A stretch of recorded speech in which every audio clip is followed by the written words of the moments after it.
Videocast number 129, Scout Rank in a Virtual World.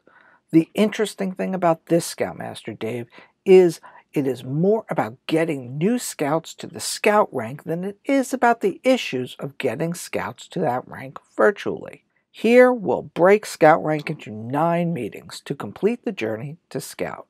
Your mileage might vary depending on how in-depth you go with each of the subjects. There are 17 requirements to get to the Scout rank, and of those requirements, there are a total of 31 discrete items to complete, some of which are harder at a distance than others. But let's start from the top. In our first meeting, we start with items 1C and 6. 1C demonstrate the Scout sign, salute, and handshake. Normally, when we do this in person, we have the Scouts each take a turn to shake the Scoutmaster or leader's hand.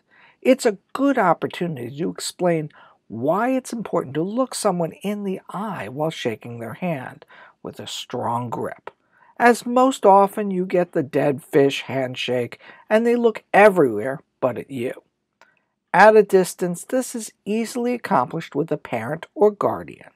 It also gives you the opportunity to include a parent in on some of the basic training. Remember, when doing this sort of interaction online, it's important to include a parent or guardian on the call. Usually you'll have 2 leaders in the room, but online this is obviously more difficult.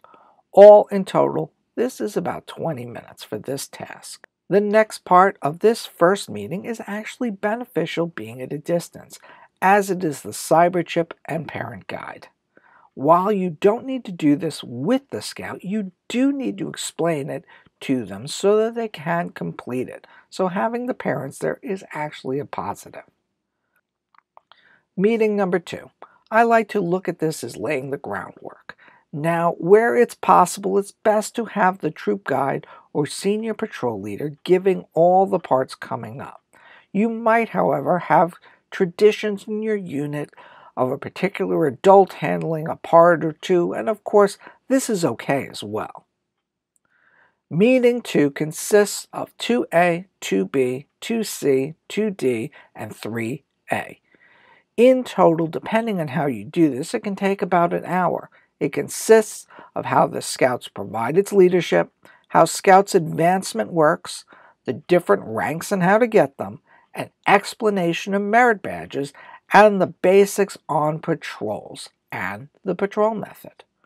While I personally like to explain the advancement process, ranks, and merit badges, the leadership and patrol method are natural places to bring the troop guide into the discussion. Meeting 2 is where we also let them pick a patrol leader, as this is where we explain what it means to be a patrol leader. Generally in our troop, new Scouts, we pick a new patrol leader each month from the time they cross over to June when we have our normal patrol leader elections. It gives them a taste of what it means to lead, and it also lets more than 1 or 2 boys have a chance at doing it. Meeting number 3 is about a half an hour long. You can really zip through these or you can really stretch them out. When we do it, it can take about 45 minutes or longer. We traditionally like to take this meeting very methodically. It is 1A and B. Repeat from memory the Scout Oath, Scout Law, Scout Motto, and Scout Slogan. In your own words, explain their meaning and explain what Scout Spirit is. Describe some ways you have shown Scout Spirit by practicing the Oath, Law, Motto, and the Slogan. If you're doing meeting number 4 and 5 online, they can be combined. When we do these in the context of a regular troop meeting, we pull the new boys out of the normal meeting. While this has its advantages in terms of advancement, it does take away from the larger troop experience. So meetings 4 and 5 are designed to be short, 10 to 15 minute sessions to get the Scouts integrated into the troop. Meeting number 4 includes 1D and 1E.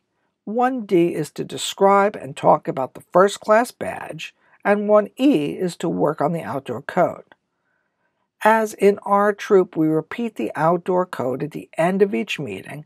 If they basically get it, we generally move on, as it'll be reinforced each week. Meeting 5 is 1F, the Pledge of Allegiance. This is one we also do methodically, and it can take 20 minutes. It can also take 5 or 10 minutes, depending on how quickly you go through it. At the end of the meeting 5, we start to introduce the idea of patrol meetings and how they can complete the tasks for week number 6.